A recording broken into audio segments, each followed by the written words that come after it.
9 o'clock on a Sunday. That's a new one for you. You're on the review show special with me right now. It's not the Craig and Ryland review show. It's 9 o'clock on a Sunday, and it's time for... Craig and Ryland. No, it's not. It's time for a review.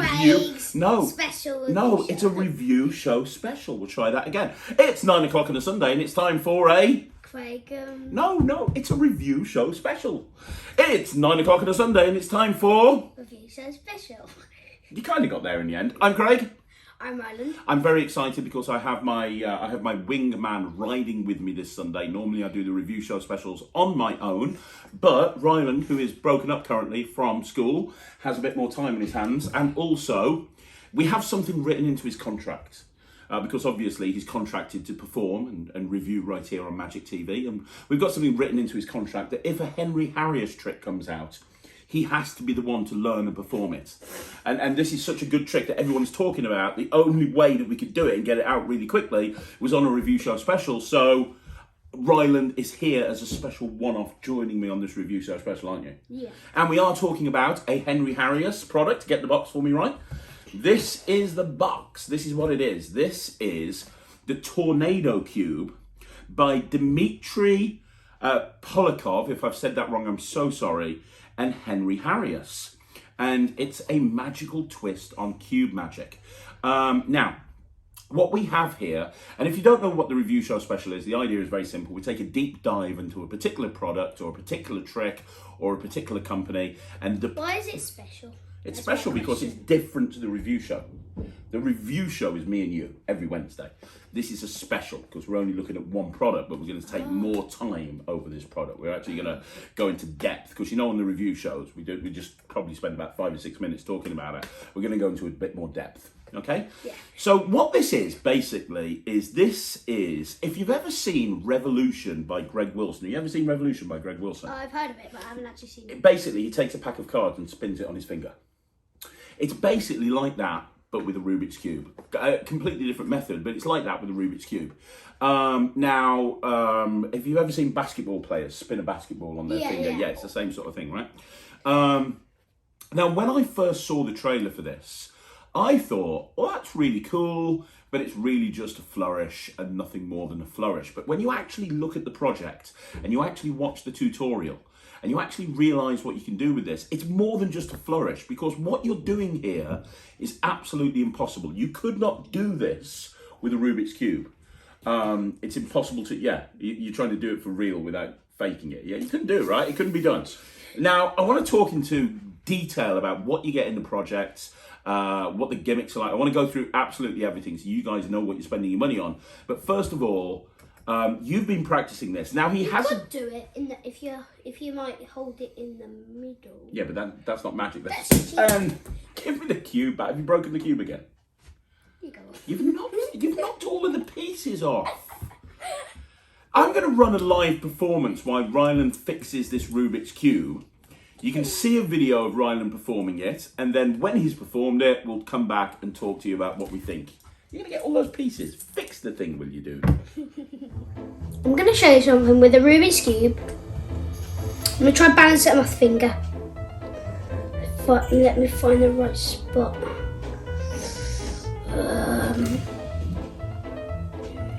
You go there. Okay.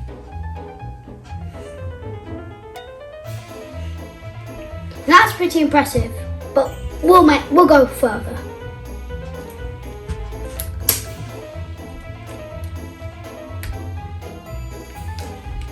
You can examine everything.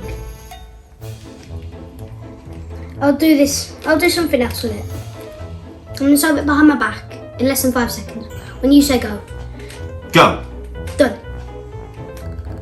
Look, I'll do something else. Mix it up.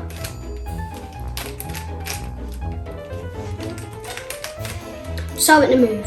No, that's a move, but I'm going to do it here.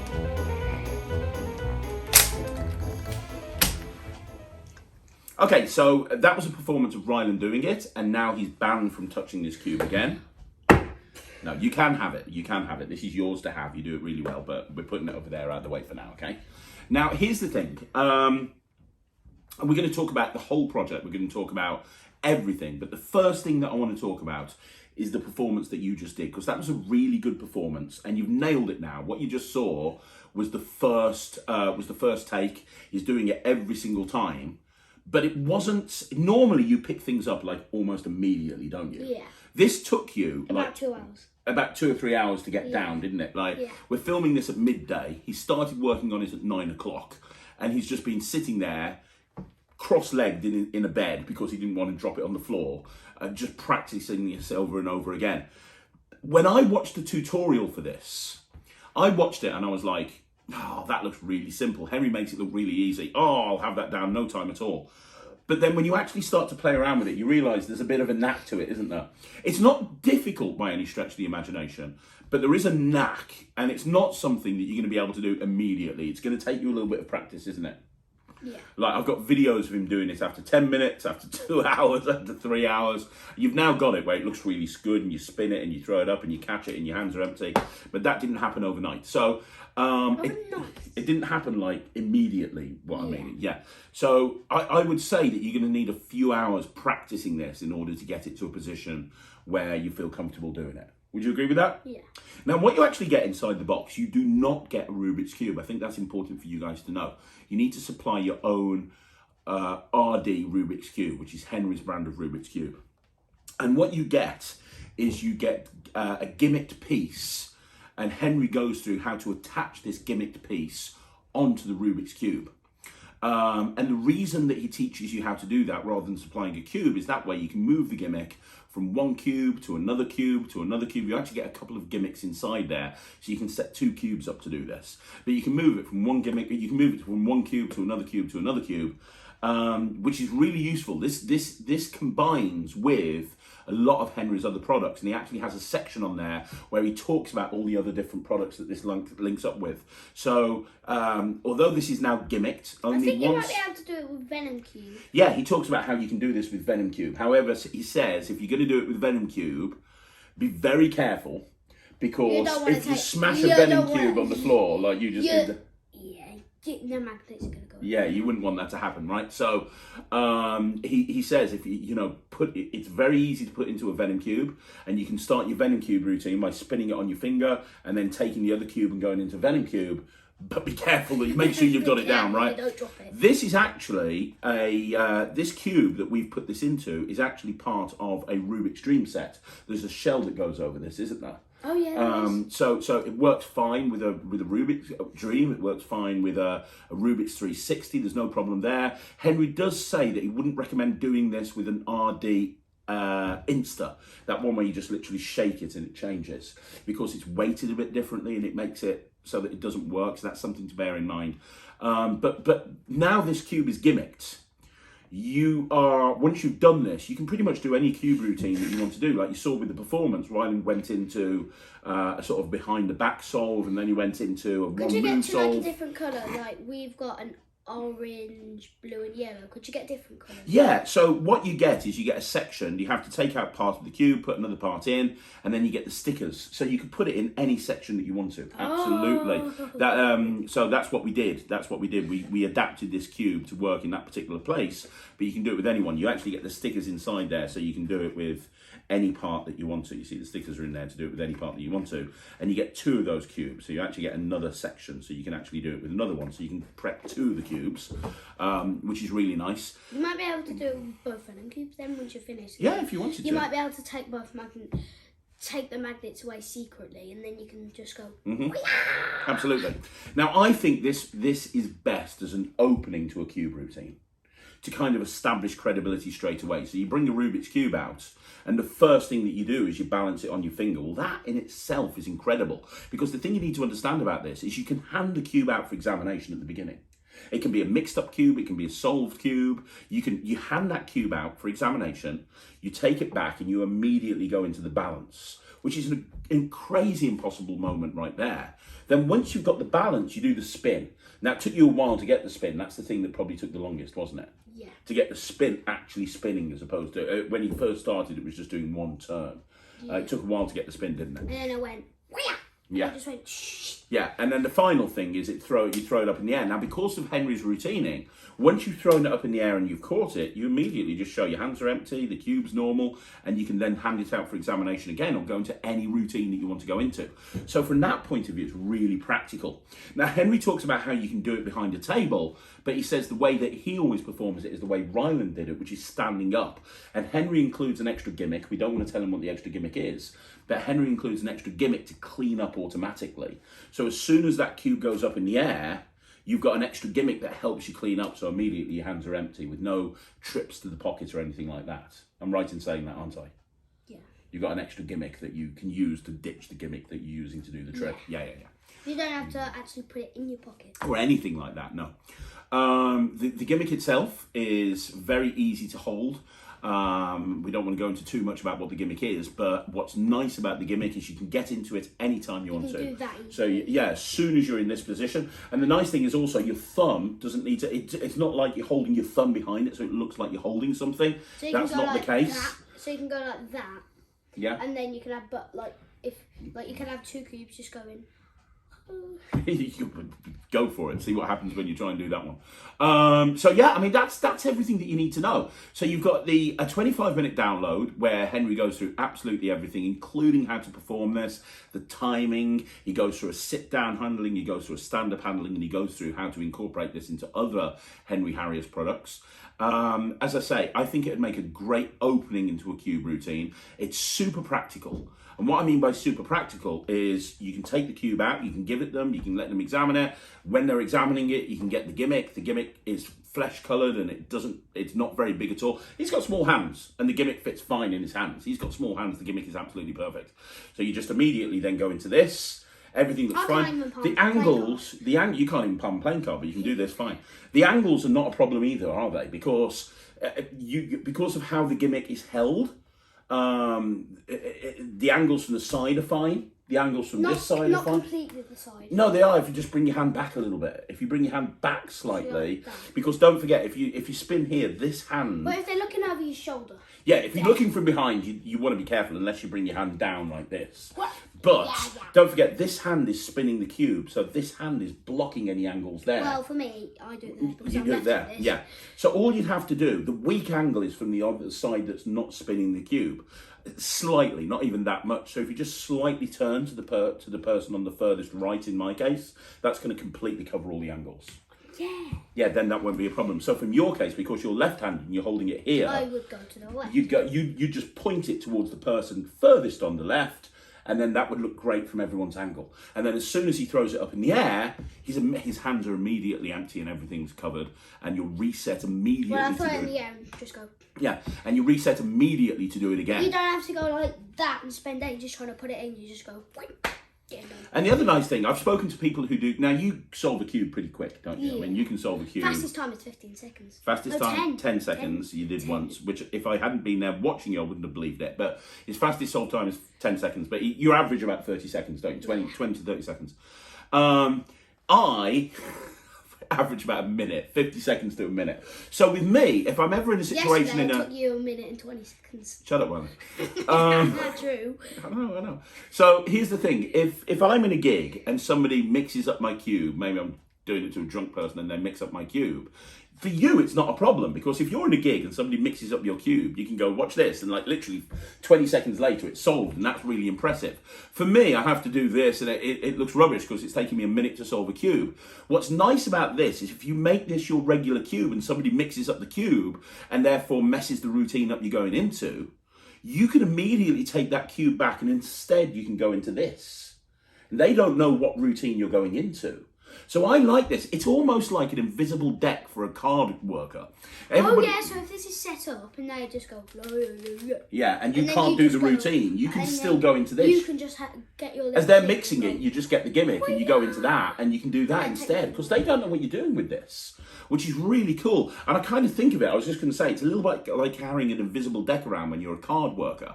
You know, a lot of card workers carry an invisible deck around with them. So if they lose the card or they don't know what the card is, they can bring out the invisible deck as an out and show they predicted it. Well, this, as well as being a great opener, for me, it's a great idea to do this as an out. So if somebody mixes up your Rubik's Cube or you mess up, or, come on, you've done it before where you've been doing the one move solve and you've messed it up. And you've actually mixed up the cube and it's not worked. Now you could just solve it, or you could just at that point. 1 second. Yeah, you could just say instead, well, actually, now it's mixed up. Let me do this, and you can go into this instead. But if it's behind your back. Yeah, you just say you realise the one move solve hasn't worked, and you say, you know what? Mix it up some more. You mix it up for me. And now when they mix it up, you get everything that you need to get. You come back, you do the thing, you do the thing. Yeah, but what if you say, I'm going to solve it behind my back in less than 5 seconds? What? Oh, no. Yeah, there's lots of different options, is the point I'm trying to say. Yeah, there's lots of different options. I'm giving this...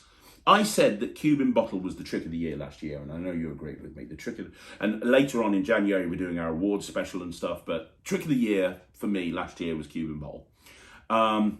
I think this is incredible. I think this is absolutely incredible. This is probably going to be trick of the year. I think it could be trick of the year. Unless something else comes on that's way better. Yeah. This is trick of the year at the moment. Yeah, right? It's so good. And I originally dismissed it as nothing more than a flourish, but there's so much more to it than this. This is, if you think your job as a magician is to create magical moments, this is a magical moment. And I talk on this channel about openers and establishing credibility. And when you do a card trick, you don't want to just go pick a card. Well. Yeah, it could be. I mean, you could do this in the middle of your act. I'm talking about it as an opener. But you could do some stuff and then do this, or you could close on it, or you could just do it as a flourishy bit. You know, there's so much you can do with this. I totally agree with you. Completely. But I like the idea of doing it when someone might have accidentally mixed it up. Here's a great idea. And this has just come to me. What do you think about this? You put the Rubik's Cube down on the table, and you have a whole bunch, you have a Sven pad set up. And your Sven pad, it has written in it all different things that you can do with the Rubik's Cube. Solve it in 10 seconds, make it change colour, turn it into a banana. And you say to the audience, you say, right, I'm going to... But you could do that with the banana. I know. But listen. As this for a presentational hook, you bring the cube out and you put it into the spectator's hand. And you say, you know what, I'm going to do a trick with a Rubik's Cube. And whenever I bring out a Rubik's Cube, people expect me to mix it up and solve it. But there's so much more you can do with the cube. I want to make this an interactive performance. I'm going to let you decide what I do with this cube. There's a whole bunch of different things in here. Turn it into a clear cube. Solve it in 10 seconds. Solve it in 1 second. Yeah. Solve it behind your back. All these different things. I'll let you decide. And you've got it set up to force to go spin it on one finger and catch it in the air. So you go, right, just lift up the pad. What have you got? Balance it on one finger, spin it, and then catch it in the air. What? That's ridiculous. I didn't even know that was an option in here. Hang on a minute. You've chosen balance it on one finger. Okay, let's give it a shot. Can you try and balance that on one finger? Is that even possible? And as they're trying it, you just put the pad away and you grab the gimmick. So now you're in the situation where you go, well, let me see if I can give it a go. And then you do the thing, and it makes it even more interactive because now it's like they've decided that they want this thing to happen with that cube. Yeah. That's how you take it from a quick 1 second thing to taking it into like this huge moment where you're now making it interactive with the audience. I just love this, mate. This is getting 120% for me. This is getting Alakazam level percentages. Sorry, Alakazam, but this is 100%. 100%? No, infinity squared. Infinity squared. +1. +1. This is infinity squared +1, which is the highest mark that Ryland can give. Peter Nile is going to be mad at you, man. Infinity squared +1. This is incredible. To Dmitry, I really hope I've got your name right. Dmitry Polyakov and Henry Harrius, congratulations. Every single time I think Henry can't come up with anything new with the Rubik's Cube, he completely and totally proves me wrong. This is brilliant. If you are a cube worker, you want to get this. Like him, you want to get this. And also, you know, I meet a lot of people that go, oh, I don't do Rubik's Cubes because I don't know how to solve them. You don't need to solve a Rubik's Cube for this. You could just have a mixed up Rubik's Cube. You mix it up properly. Yeah. Say, can you mix this up for me? And then you go, yeah, exactly. It's brilliant. Great display of skill. Lots of different presentational opportunities with this. I love this. Infinity squared +1 from Ryland. 120% from me. It's available exclusively from Henry Harrius. This is one that you want to buy. Apparently, even though this is not the Craig and Ryland review show, we still have to do this. That's another review show special in the bag. That's another review. That's another review show special in the bag. That's another review show special in the bag. It is another review show special in the bag. Thank you very much for joining us, guys. I hope you enjoyed this. This is incredible. Please buy it. Henry, congratulations It's gone over Alakazam levels. Congratulations, Henry, on another awesome product. Guys, it's not very expensive. It's very well made. It's highly recommended. Me and Ryland give it the highest recommendation.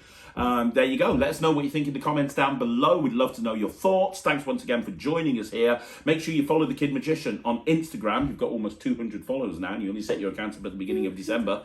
And also, don't forget to follow him on YouTube. You've got over 500 subs on YouTube. If you want to see more videos like this, like the video, subscribe to the channel, leave a comment down below. Ryland and I will be back next Wednesday with another review show. And I'm going to be back on Monday with a 5x5 at 9 o'clock, a short at 2 o'clock, and at 6 o'clock, a Magic Live. Guys, thank you one more time for joining us right here. We'll see you again. I'm Craig. I'm Ryland. Take care. Goodbye, everyone. Bye-bye. Time for enough now. Bye.